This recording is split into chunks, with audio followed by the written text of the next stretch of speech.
What's up, basketball fans? Welcome back to the official Hoop Stocks channel. I'm Nick. I'm Micah, and today we're going to be talking to you guys about how to make better decisions when you're investing in basketball cards. Let's get started. One of our biggest pet peeves in the hobby is when people follow blindly into trends around big name players. You know, guys such as Zion Williamson, Ja Morant, and Luka Doncic. For example, we see a lot of guys in our Facebook groups and the Discord groups asking, who should I buy? I have X amount of money. Which player should I be picking up? And as soon as someone drops a name in the comments, the guy goes to eBay, clicks the sale, clicks buy, and there you go.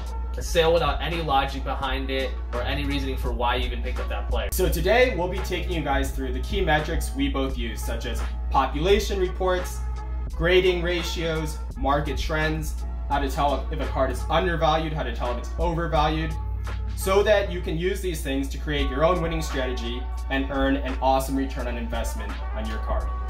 Alright guys, welcome back to the desktop. So today we're just going to kick it off and talk about one of my better card picks in my time investing. And that card is the Luka Doncic Select 2018, specifically the Concourse PSA 10, which is the base level of the Select line of cards, if you weren't aware already. A little bit of a forewarning, this discussion is going to be fairly analytic. For those of you that have been speculative to this point, what I mean by that is simply just looking at a player, believing he might be good and his cards might go up.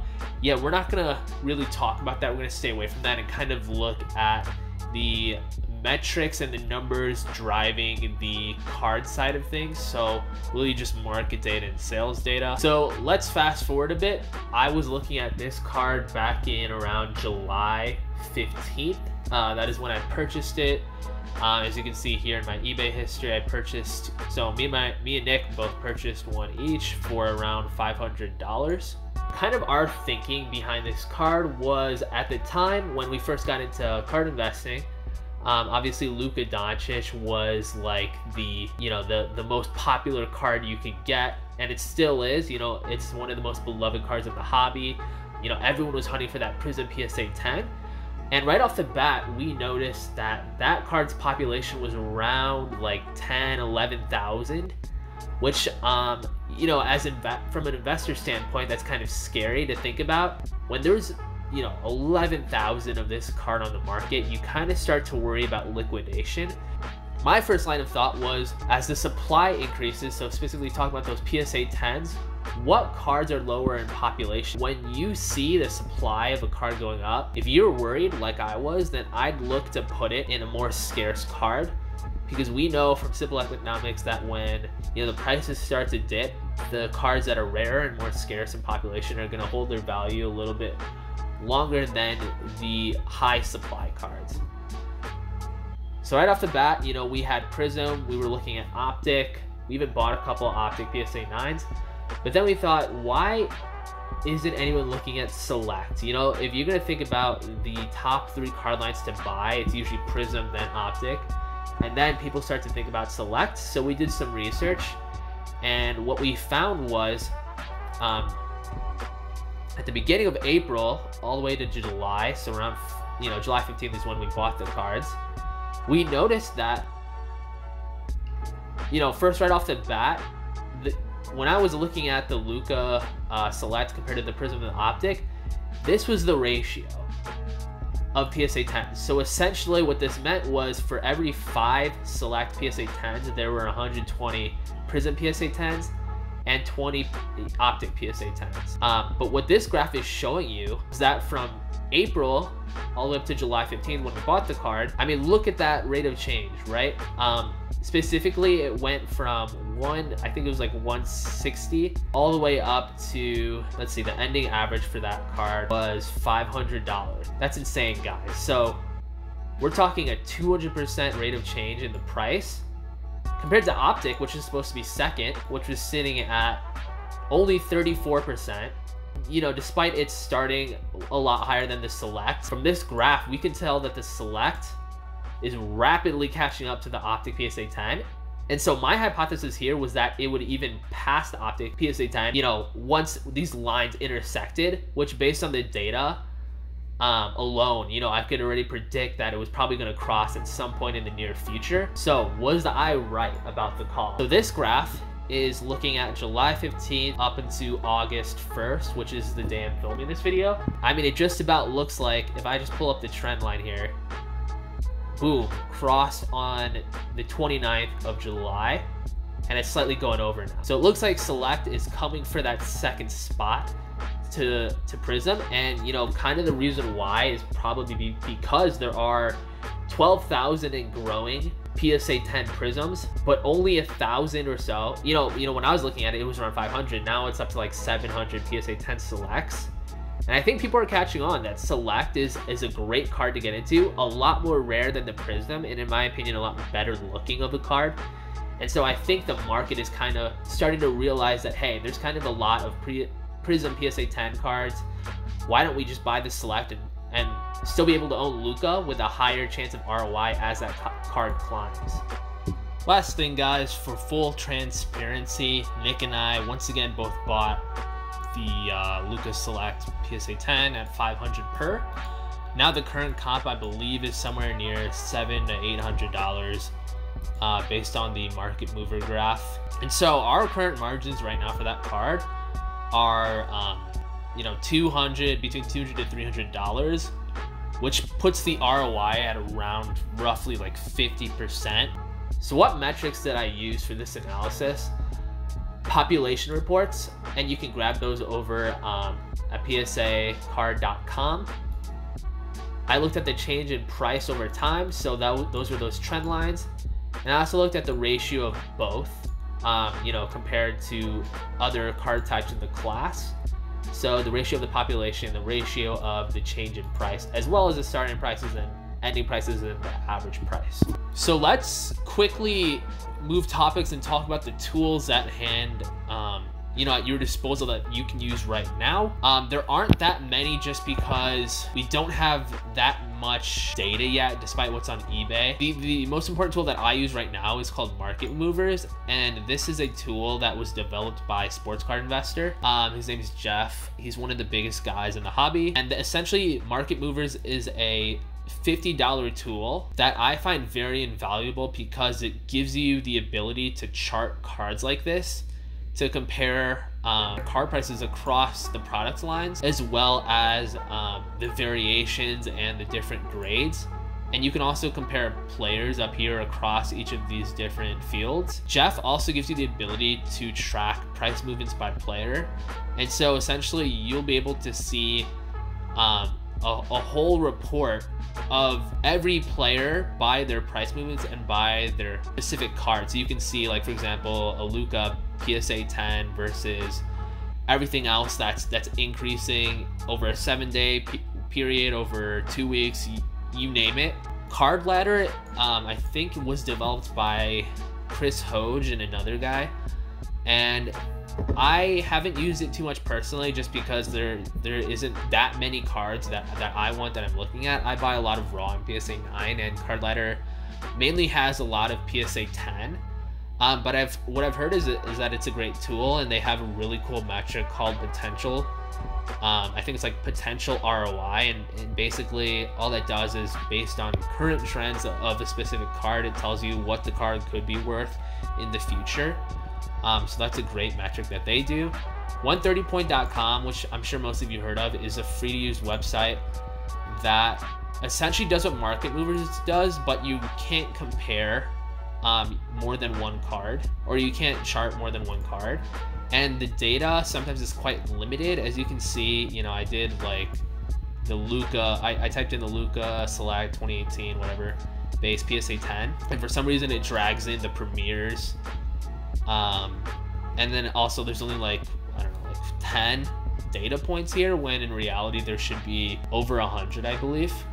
So the 130point.com is a good tool if you're not trying to spend any money, but just know that there are limitations. At the very least, you can just go to eBay and look at sold listings and kind of create your own charts, if you will, but that obviously will take a lot of time. But if it's worth it to you, I definitely recommend it. So those are everything that is available to spot those trend lines with the price movements. when we're looking at population, you know, I talked about PSA pop reports, which are very insightful. Beckett and SGC also released their own population reports publicly, but you know, if you think about it, these data sets are quite limited. SGC is not as popular as Beckett, and Beckett is nowhere near as popular as PSA, and so I think your best gamble is just to go on PSA pop reports. Okay, so other metrics we should be looking at, or that you guys should be aware of.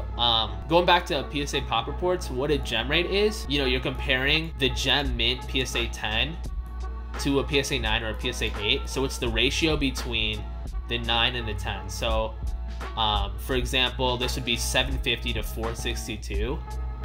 And so that's a pretty high gem rate. And that basically tells you that this card probably grades easy for a PSA 10, but also you have to take into account there's only 1,000 total. So once again, the data set is kind of small. When you're looking at other PSA 10 cards, you know, the ratio might be smaller. So for example, this could be 462, but the PSA 10 rate could be, or number could be like 200. And so that's a much lower ratio. And that tells you that the PSA 10 is obviously way more valuable and will probably be at a higher price point just because the gem rate is so low. Grading ratios, let's talk about that quickly in a new slide. And so a lot of people have kind of created this ratio based on sales data, and this is great for telling, or for being able to tell if a card is either undervalued or overvalued. And so essentially, starting with a raw card or a PSA 8, these are usually going to be around the same price. PSA 8 might be lower or higher than the raw, but only slightly. You're gonna multiply this by 2 to get to the PSA 9. So a raw card or a PSA 8 is roughly half of what a PSA 9 is worth. Then you're gonna go for the PSA 9 times 3 to get to the PSA 10. And this is what a PSA 10 should be worth.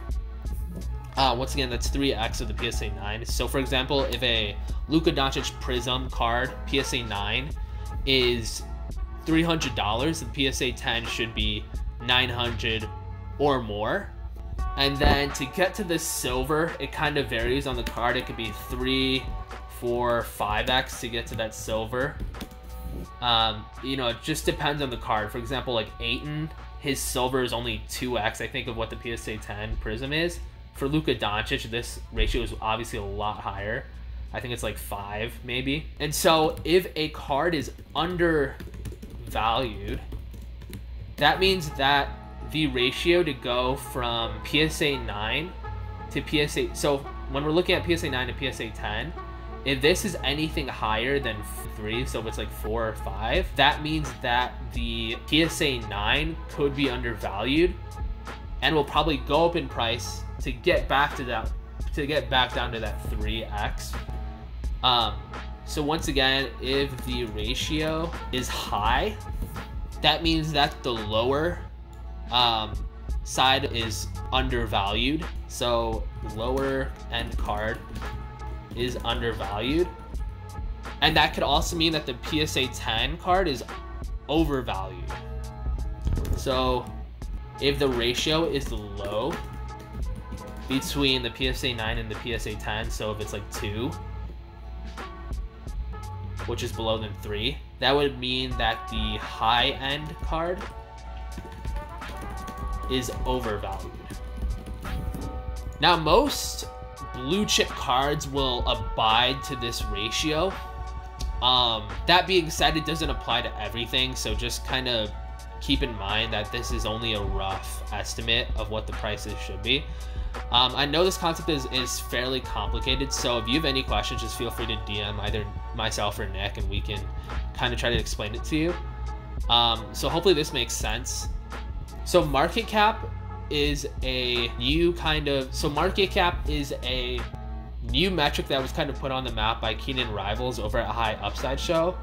And all the market cap is a calculation of the PSA 10 population times the price of the card. And this essentially allows you to compare one player's market cap to another to see if the other player is overvalued or undervalued. I think market cap is very useful when looking at cards or players as a whole. For example, if we look at Luka's market cap versus Giannis's market cap, it's totally dependent on the PSA 10 population. But we can see, like, if the market cap for Luka is like 12 million and the market cap for Giannis is like 3 million, obviously, like, in my mind, I believe that Giannis is probably undervalued, just because he's a way more accomplished player. So yeah, that's market cap. And then lastly, like I already talked about this, always be comparing the card prices across product lines and across players, to see if in your mind you can make the analysis that something could be undervalued or overvalued. When you're comparing players, like, look at players in the same class and see if their card prices match up.